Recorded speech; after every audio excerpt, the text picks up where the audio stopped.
Paz do Senhor. Nós sabemos que a Bíblia é a palavra de Deus revelada ao homem, mas ela foi escrita há milhares de anos, são mandamentos divinos entregues ao homem. Foram pessoas inspiradas por Deus que escreveram a Bíblia, que viviam há milhares de anos em uma cultura totalmente diferente e escreveram a Bíblia em um idioma muito diferente do nosso. Todos esses fatores contribuíram para com que a Bíblia tivesse uma linguagem difícil de ser compreendida. Para resolver esses problemas, alguns teólogos introduziram no estudo das Sagradas Escrituras, na teologia, a hermenêutica. A hermenêutica é a arte de interpretar textos. A hermenêutica ela vai aprofundar no contexto histórico, cultural e político do texto. Então, para se compreender o texto, ela vai na origem, na raiz do texto.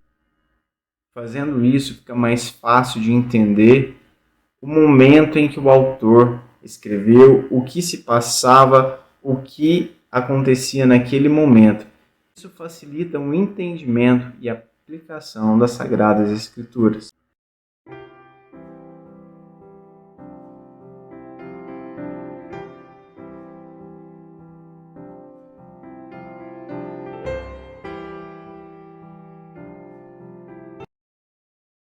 Essa nossa aula é do curso básico de missões da Assembleia de Deus de Palmeiras de Goiás. Nesse vídeo nós vamos conhecer um pouco mais dessa ciência, de como ela tem ajudado a nós entendermos o verdadeiro sentido da Bíblia Sagrada, o que os autores, o que o texto está querendo nos dizer. O termo hermenêutica tem a sua origem no grego, que tem a origem no deus grego Hermes, que era o deus da interpretação. A hermenêutica ela é utilizada em outras áreas também, tanto na ciência como no direito e em outras áreas, na filosofia. O que essa ciência faz? Ela traz toda a realidade daquele tempo que o texto foi escrito para entender o verdadeiro sentido do autor e entender qual a melhor forma de se aplicar esses conceitos nos dias atuais. A hermenêutica é uma importante ferramenta para nós compreendermos melhor a Bíblia. E compreendendo melhor a Bíblia, nós podemos aplicá-la de melhor forma. A má interpretação da Bíblia pode acabar matando a alma, mas a interpretação fiel do texto produz bons frutos. A hermenêutica ela tem o poder de aproximar o autor do leitor, ou seja, ela traz toda a realidade que o autor viveu e entrega para o leitor, para ele compreender com maior precisão qual é o objetivo do autor. A hermenêutica ela não é utilizada apenas nos nossos dias atuais. Ela já foi também bastante utilizada na antiguidade. Por exemplo, quando nós vamos lá em Atos dos Apóstolos, onde Filipe ele encontra o eunuco que lia uma passagem de Isaías e ele pergunta ao eunuco se ele entendia o que ele estava lendo. Ele responde que não entendia.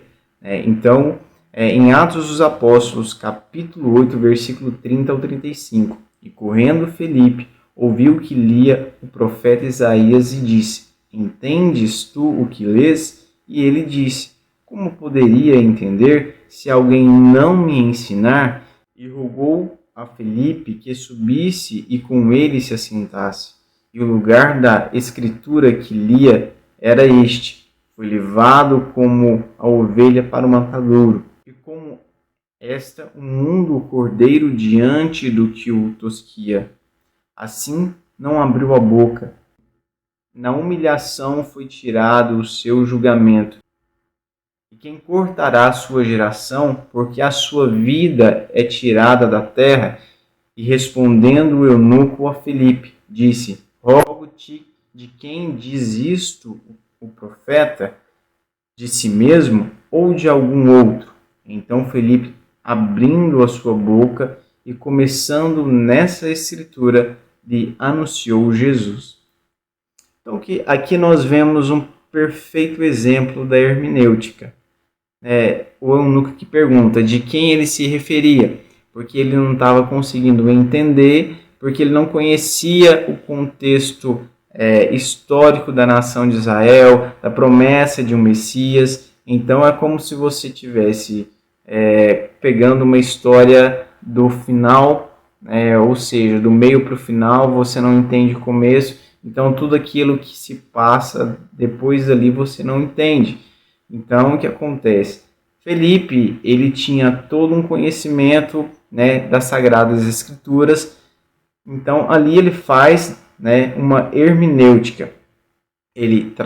Com certeza ele trouxe toda a realidade, com que o texto foi escrito e trouxe aquilo para a realidade daquele eunuco, porque essa é a arte da hermenêutica, é trazer para a realidade do leitor, a realidade do autor. Então se aproxima-se os dois mundos, ou seja, se pega a cultura do autor, a cultura do leitor e se aproxima essas duas culturas para ver qual a melhor aplicação daquele texto. Regras da hermenêutica. A Bíblia, ela interpreta a própria Bíblia, ou seja, quando você está em dúvida e não está conseguindo compreender um texto específico da palavra de Deus, o que se deve fazer? Você deve consultar outro texto que esteja falando do mesmo tema, da mesma situação. A melhor forma de se entender um texto é você pegar todas as fontes daquele tema. Por exemplo, você vai falar sobre graça. Então, todos os versículos na Bíblia que você encontrar que fale de graça, você deve reuni-los e você deve abordar todos esses versículos, em um único estudo, porque um pode sanar a dúvida do outro, porque talvez cada um foi escrito por um autor em época diferente, em modelos diferentes, personalidades diferentes que um autor tinha do outro. Então tudo isso é muito importante para que nós possamos entender a Bíblia, com melhor precisão.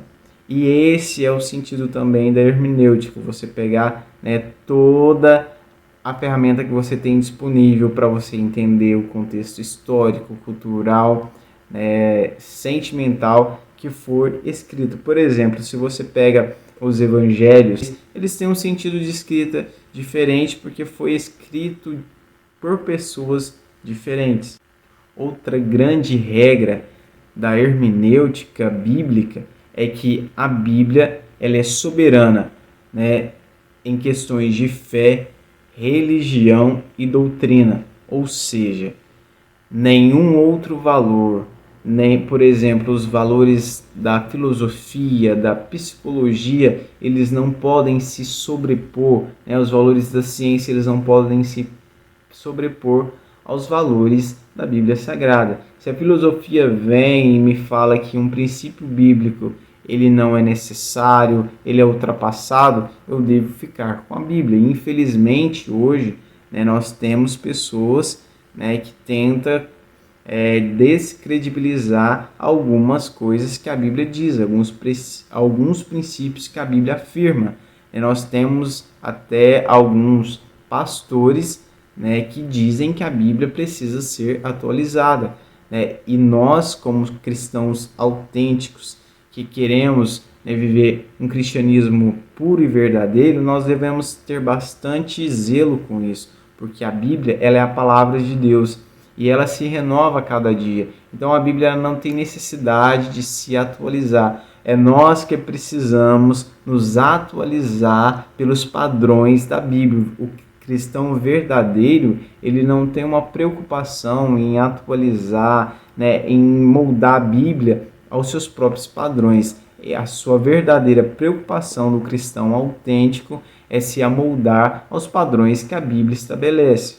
Outra questão que a hermenêutica bíblica afirma é que a Bíblia ela tem um contexto espiritual, ou seja, você deve ler a Bíblia né, com uma mentalidade espiritual. O que muita gente hoje faz e às vezes tem dificuldade de entender as Sagradas Escrituras é porque ela lê a Bíblia, né, e ela tenta entender a Bíblia na ótica humana, na ótica física, né? Mas a Bíblia ela deve ser entendida, apesar que você tem também histórias, você tem acontecimentos que se aconteceram na esfera física, né? Mas por trás dessa esfera física existia uma esfera espiritual. Então deve-se ler a Bíblia considerando também a esfera espiritual para que você tenha um melhor entendimento sobre o que a palavra de Deus quer revelar a você. Os exemplos bíblicos e valores doutrinários, eles só surgirão efeito na nossa vida se nós acreditarmos fielmente que esta palavra é a palavra de Deus, é a determinação de Deus para nós. E qual é o propósito da Bíblia? Porque a Bíblia ela tem, né, uma intenção de mudar o comportamento humano que tem uma natureza caída pelos padrões, né, que Deus estabeleceu. Então é necessário que o homem compreenda, né, e acredite, né, na palavra de Deus e na sua veracidade para que ele possa ter uma mudança de conduta e uma mudança, né, de perspectiva, uma mudança, né, de valor, uma mudança de mente, uma mudança de mentalidade. A Bíblia ela deve ser vista como um árbitro, né? O árbitro da nossa fé, né? Ou seja, ela que estabelece, né, ela que estabelece, valida e julga quais as regras nós devemos seguir na nossa fé, quais as regras nós devemos seguir na doutrina, no nosso proceder como cristão, no nosso comportamento, na nossa conduta diária. Ela estabelece todos os preceitos da conduta cristã, de como nós devemos nos portar como embaixadores do reino de Deus, no que devemos crer. Segundo os teólogos, a narrativa bíblica ela possui 6 abismos, né, que acaba dificultando o seu entendimento. O primeiro abismo é um abismo cronológico. A Bíblia ela foi escrita há milhares de anos atrás. Os últimos livros da Bíblia, que são as cartas, que são os livros do Novo Testamento, os evangelhos, eles foram escritos há 2000 anos atrás. Pense você, né? As pessoas viviam de uma forma totalmente diferente da forma que vive hoje. Eles não tinham os recursos da ciência que hoje nós temos à nossa disposição. Então, quando nós olhamos esse espaço de tempo, faz toda a diferença para você compreender, porque talvez coisas que eram relevantes naquele tempo hoje não é mais relevante. Então, tudo isso acaba criando alguns abismos. O segundo abismo é o abismo cultural. O abismo cultural ele é um dos abismos mais difíceis, né, para você compreender o sentido do texto. Porque quando você pega uma cultura, por exemplo, judaica, ela é totalmente diferente de uma cultura ocidental que é a nossa cultura. Então, muitos valores, né, muitos costumes são totalmente diferentes, ou seja, são totalmente inversos. O que talvez faz sentido lá, aqui tem um outro sentido. É difícil você entender alguns textos que na sua cultura talvez não faça sentido.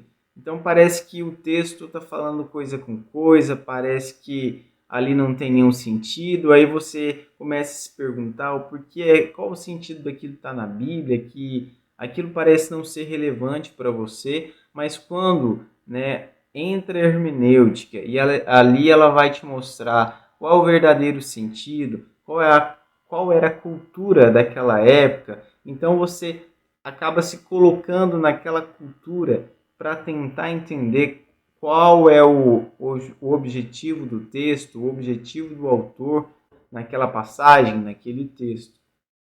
Outro abismo linguístico é o mais conhecido porque nós sabemos que nós temos um idioma totalmente diferente Alguns livros da Bíblia foram escritos em idiomas que hoje não existem mais, por exemplo, o aramaico. O abismo linguístico também é um abismo muito difícil de ser transposto, porque a Bíblia ela foi traduzida de idiomas para idiomas, e talvez não existia palavras num idioma similar e encontrou a palavra que se encaixava melhor, e talvez isso deixou o texto um pouco difícil de compreender. Quando a Bíblia ela é escrita para as pessoas que viviam naquela realidade, naquela cultura, naquela língua. O autor que escreveu um certo livro da Bíblia, ele está direcionando esse livro para as pessoas específicas, mas como sendo palavras de Deus, e nós, seres humanos, nós temos a mesma formação, o mesmo modo operante.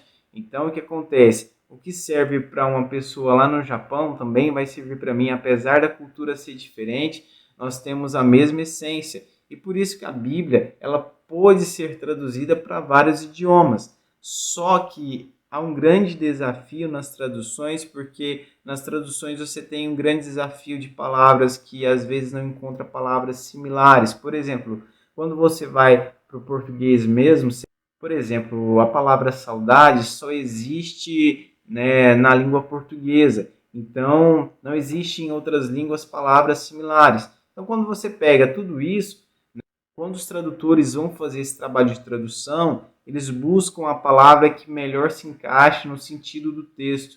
Mas isso tira, talvez, uma fácil compreensão, porque o tradutor ele pega uma palavra que é mais fiel ao texto para se traduzir, mas às vezes essa palavra ela não ajuda na compreensão do texto. Fica um texto um pouco pesado. Você pode perceber que quando você está lendo um jornal, você está lendo uma revista, você consegue compreender muito melhor do que você lendo a Bíblia Sagrada. Hoje, graças a Deus, nós temos Bíblias com linguagens atuais, com linguagem de hoje, mas as gerações passadas, elas não tinham essas ferramentas que nós temos hoje. Então, o abismo linguístico ele era muito maior e muito mais desafiador do que é hoje.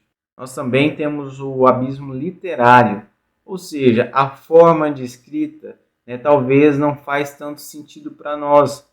O abismo literário também deixa as suas marcas, porque o jeito de se escrever, a forma de se escrever, por exemplo, Cantares de Salomão, muita gente acha que não tem nem necessidade daquele livro na Bíblia, acha um pouco meio sem nexo, um pouco desnecessário. Quando você vai para os livros de Primeira e Segunda Crônicas, a gente também acha que aqueles livros não fazem muito sentido, parece que a gente não está muito preocupado com quem. Nós não preocupamos muito com a descendência de cada um, quem gerou quem, qual é a raiz de cada personagem bíblico, mas isso era muito importante para o povo hebreu. O povo hebreu ele tinha com ele essa necessidade de saber a sua origem, ou de saber a origem de pessoas que ele admirava, dos profetas talvez que eles tinham como referência, ou do seu próprio rei, do seu próprio... Então, existe esse abismo, porque às vezes o que era importante naquela cultura que a Bíblia foi escrita, por exemplo, como linhagem, como as descendências de cada um, para nós não faz sentido. Mas para as pessoas que o autor estava destinando especificamente esse livro, fazia todo sentido. O abismo,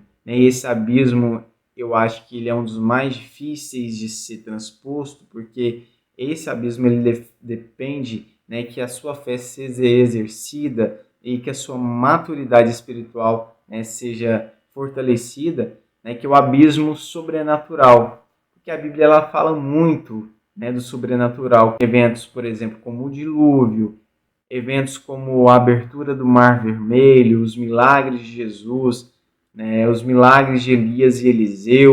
Nós vemos que é um abismo sobrenatural porque os milagres não são coisas que acontecem na nossa naturalidade, não acontecem no dia a dia. Então, esse abismo sobrenatural. E é importante que nós colocamos a nossa fé em ação quando nós vamos ler a Bíblia. Tem algumas linhas teológicas que tentam descredibilizar os eventos sobrenaturais da Bíblia porque não acreditam no sobrenatural.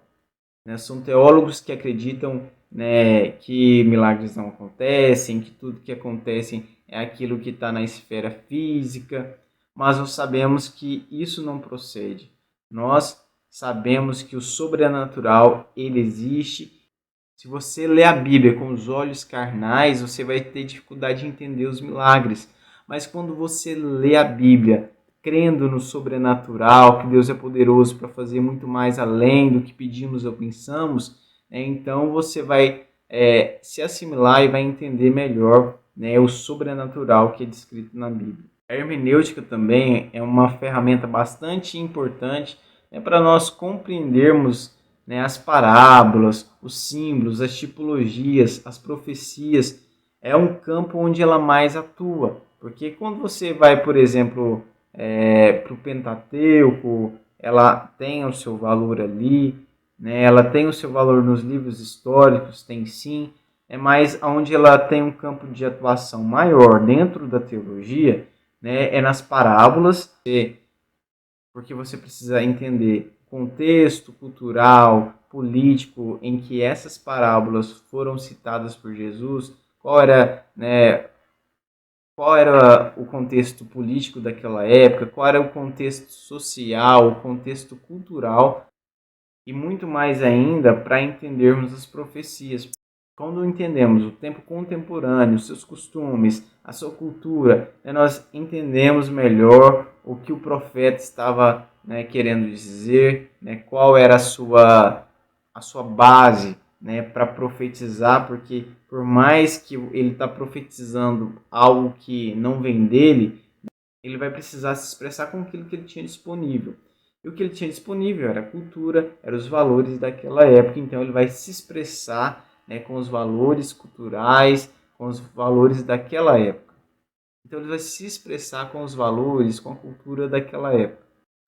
A hermenêutica nas parábolas reconhece a natureza cristológica das parábolas. Jesus usou as parábolas para ensinar acerca de si mesmo e do reino de Deus. Jesus sempre dizia: o reino de Deus é semelhante a isso ou aquilo, ou tal acontecimento, para que as pessoas pudessem entender qual era o seu verdadeiro objetivo, como era o seu reino, de que forma elas deveriam se portar, o que elas deveriam esperar desse reino. Então, para você entender uma parábola, você tem que entender o que Cristo estava querendo dizer sobre o reino de Deus. Por exemplo, você não pode pegar uma parábola e fazer dela uma doutrina. Que a parábola, todas as vezes que ela foi contada, toda vez que Jesus contava uma parábola, ele estava querendo mostrar para as pessoas a forma de regimento do reino de Deus, como era a ótica, como era as diretrizes do reino de Deus, como que as coisas aconteciam no reino de Deus. A hermenêutica e os símbolos. O símbolo serve de sinal da coisa que representa sem necessidade de se assemelhar com ela. O vinho representa o sangue de Cristo. Então, quando nós vemos esses símbolos, nós sabemos que quando Jesus assimila a sua carne ao pão, que ele é o pão da vida, ele está dizendo o seguinte: olha, eu sou o pão, ou seja, eu mato fome. Em outro contexto, por exemplo, da ceia, eu sou o pão porque eu fui maçado, eu fui ferido.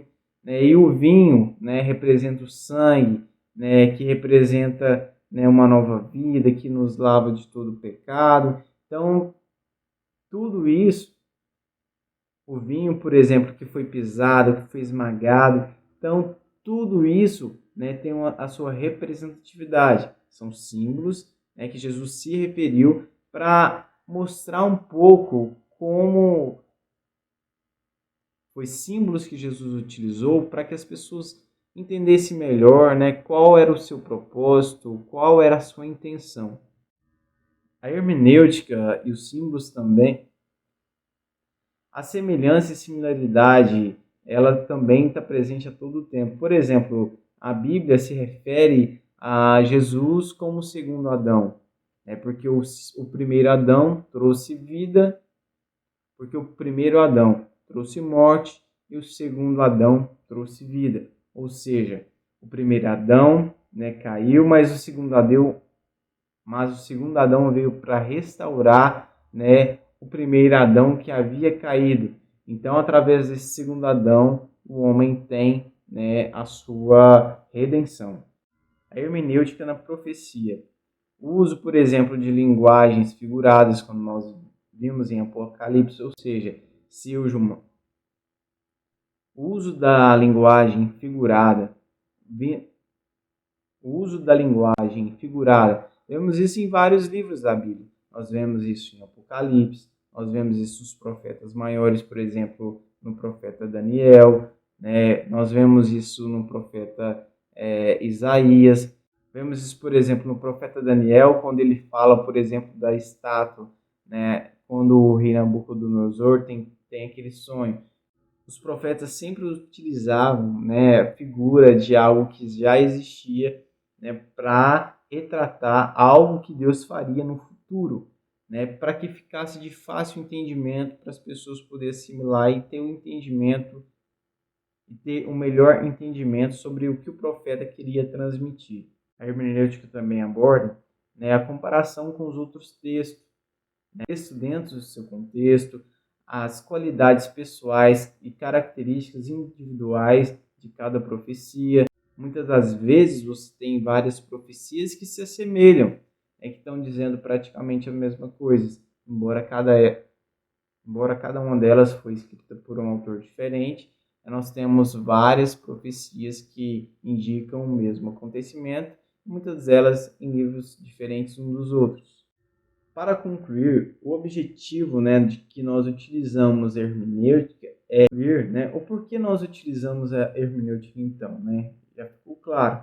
É para que nós possamos ter um melhor entendimento das Escrituras e descobrir com maior exatidão possível o que Deus quis dizer, né, qual é a vontade de Deus, né? Porque o verdadeiro servo de Deus, ele se preocupa com a vontade do seu Senhor. E a melhor forma de nós cumprirmos a vontade de Deus é conhecer a sua palavra. Através da sua palavra que nós vamos aprender, que nós vamos entender qual é a sua vontade para a nossa vida. Então a hermenêutica, ela vem justamente para isso. Essa foi a nossa aula. Nós teremos uma aula na próxima sexta-feira. Nesse vídeo nós podemos introduzir um pouco, né, sobre o que é hermenêutica.